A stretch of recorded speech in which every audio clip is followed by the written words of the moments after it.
नमस्कार मंडळी, कसे आहात तुम्ही? तर आजच्या आपल्या नवीन ब्लॉगमध्ये तुमच्या सर्वांच्या मनापासून स्वागत.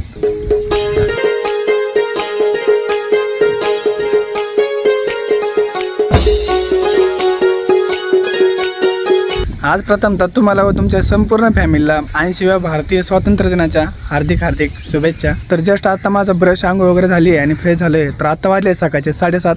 तर मी आज तुम्हाला गावचं नाही का स्वातंत्र्य दिन कसा साजरा केला जातो ते दाखवतो. आणि त्यातल्या त्यात आपल्या चिकूचं आज नाही का भाषण आहे.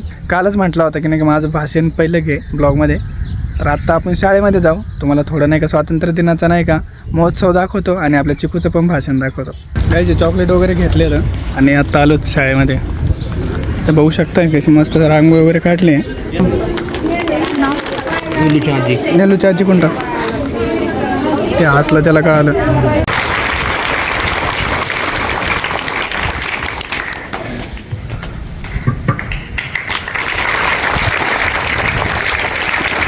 भारतीय स्वातंत्र्य दिन या कार्यक्रमानिमित्त या ठिकाणी उपस्थित असलेले सर्व सन्माननीय पाहुणे, या गावचे सरपंच, प्रतिष्ठित नागरिक, विद्यार्थी, शिक्षक, सहकारी असं या कार्यक्रमामध्ये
सौगंध मुझे इस मिट्टी की, मैं देश नहीं मिटने दूंगा, मैं खुद मिट जाऊंगा लेकिन नहीं मिटने दूंगा, मैं खुद मिट जाऊंगा लेकिन ये देश नहीं झुकने दूंगा.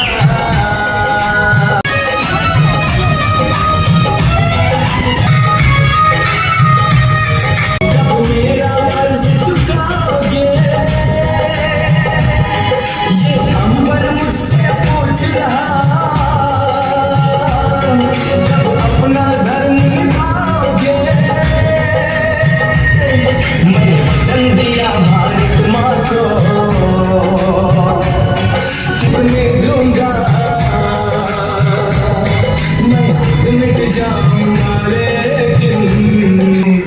माझ्या भाषेचा आनंदीचा भाषा आनंदी पालवे. रक्तातून उगवला स्वातंत्र्याचा सूर्यनवा, हुतात्म्यांच्या त्यागाने फुलला हा तिरंगा हवा, हा तिरंगा हवा. साखर रंग तुटले सारे, मुक्त झाली धरा, अभिमानाने गाऊ आता जय हिंद हाच नारा, जय हिंद हाच नारा. सन्माननीय व्यासपीठ, आदरणीय मुख्याध्यापक, शिक्षकवृंद व माझ्या प्रिय मित्रमैत्रिणींनो, सर्वांना माझा नमस्कार. आजचा दिवस उजाडला तोच मूळ एका वेगळ्या ऊर्जेने, एका वेगळ्या अभिमानाने. 15 ऑगस्ट हा दिवस केवळ कॅलेंडरची एक तारीख नाही, तर तो आहे कोट्यावधी भारतीयांच्या हृदयात धडधडणारी एक ज्योत, स्वातंत्र्याची ज्योत. आज आपण जो तिरंगा अभिमानाने फडकवतो त्या प्रत्येक रंगामागे एक कथा लढलेली आहे. भगवा रंग सांगतो त्यागाची, पांढरा रंग सांगतो सत्य आणि शांततेची, तर हिरवा रंग सांगतो समृद्धीची. आणि मध्यभागी असलेला अशोक चक्र आपल्याला सतत पुढे जाण्याची व प्रगतीची शिकवण देत असते. 150 वर्षाहून अधिक काळ आपला देश परकीय सत्तेखाली दबलेला होता, पण या मातीत जन्मलेल्या असंख्य वीरांनी हार मानली नाही आणि अनेकांच्या बलिदानातून 15 ऑगस्ट 1947 साली भारत स्वतंत्र झाला. पण मित्रांनो, येथेच कथा संपत नाही. स्वातंत्र्य मिळवणं जितकं कठीण आहे, तितकंच ते जपवणं, वाढवणं आणि पुढच्या पिढीपर्यंत सुरक्षित पोहोचवणं हेही तितकंच महत्त्वाचं आहे. आज आपण स्वतंत्र आहोत, पण खऱ्या अर्थाने सक्षम होण्यासाठी शिक्षण, शिस्त, संस्कार याची कास धरावी लागेल. छोट्या छोट्या गोष्टींमधून आपण देश सेवा करू शकतो. शाळेत वेळेवर येणं, परिसर स्वच्छ ठेवणं, वडीलधाऱ्यांचा आदर करणं, प्रामाणिकपणे अभ्यास करणं या साध्या सवयीच उद्याच्या सुजाण नागरिक घडवतात.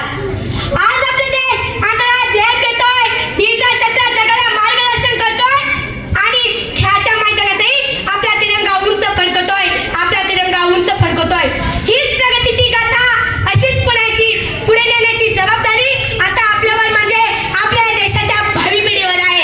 चला तर मग आजच्या पवित्र दिनी मनोमन प्रतिज्ञा करू. आपण केवळ स्वातंत्र्याचा उपभोग घेणारे नाही, तर त्याचे खरे रक्षक आणि वाहक बनू. जाता जाता एवढंच सांगते, मान वाढवूया देशाचा, कर्तृत्वाने नवा, तिरंग्याच्या साक्षीने प्रगतीचा नवा मार्ग धरू, प्रगतीचा नवा मार्ग धरू. जय हिंद, जय भारत. धन्यवाद. प्रगतीच्या मार्गावर जात असताना तिरंगा यूं ही आसमान में लहरता रहे, भारत माँ का नाम जग में चमकता रहे. हम सब मिलकर ऐसा काम करें, भारत आगे बढ़ता रहे. हम सब मिलकर ऐसा काम करें, भारत आगे बढ़ता रहे. जय हिंद, जय भारत. धन्यवाद. आपला देश 15 ऑगस्ट 1947 रोजी स्वतंत्र झाला. तर काही अशा प्रकारे नाही का गावाला इंडिपेंडन्स डे नाही का सेलिब्रेट करतात. तर कसं वाटलं सेलिब्रेट डे नक्की कमेंट करून सांगा. आणि छोट्या मुलांना मला नाही का त्यांच्यामध्ये बघून मला असं वाटलं की मी पण एक टायमाला त्या शाळेमध्ये होतो. त्याच शाळेत शिकून मी नाही का त्याच शाळेमध्ये नाही का माझं 1ली ते 7वी शिक्षण झालेलं आहे. आणि भरपूर माझे सर्व काही मित्र त्याच शाळेमध्ये शिकून आज नाही का भरपूर मोठ्या पोस्टवरती कार्यरत आहेत. त्या शाळेबद्दल बोलावं तेवढं नाही का कमीच आहे. आणि आज मी परत एकदा नाही का त्याच शाळेमध्ये उपस्थित होतो, ते बी नाही का ध्वजारोहणला. आणि आज तिथं गेल्यानंतर एक स्वतःला ग्रेट फील झालं. तर परत एकदा तुम्हाला नाही का आजच्या स्वातंत्र्य दिनाच्या खूप खूप शुभेच्छा. आणि आजचा ब्लॉग कसा वाटला नक्की कमेंट करून सांगा. आणि आजचा हा ब्लॉग नाही का स्पेशल आपण एक चिमुकल्यांसाठी ठेवू आणि आपल्या देशासाठी ठेवू. तर आजचा ब्लॉग आपण हा इथंच एंड करू. तर आजचा ब्लॉग कसा वाटला नक्की कमेंट करून सांगा. तर भेटू आपण उद्या परत अशाच नवीन एक आपल्या इंटरेस्टिंग ब्लॉगला. अजून पण जर आपल्या हक्काच्या फॅमिली सबस्क्राईब नसेल केलं तर पटकन जाऊन सबस्क्राईब करा आणि आपल्या हक्काच्या फॅमिलीमध्ये सदस्य. तोपर्यंत सर्वांना भारत माता की जय, वंदे मातरम, टेक केअर, बाय बाय.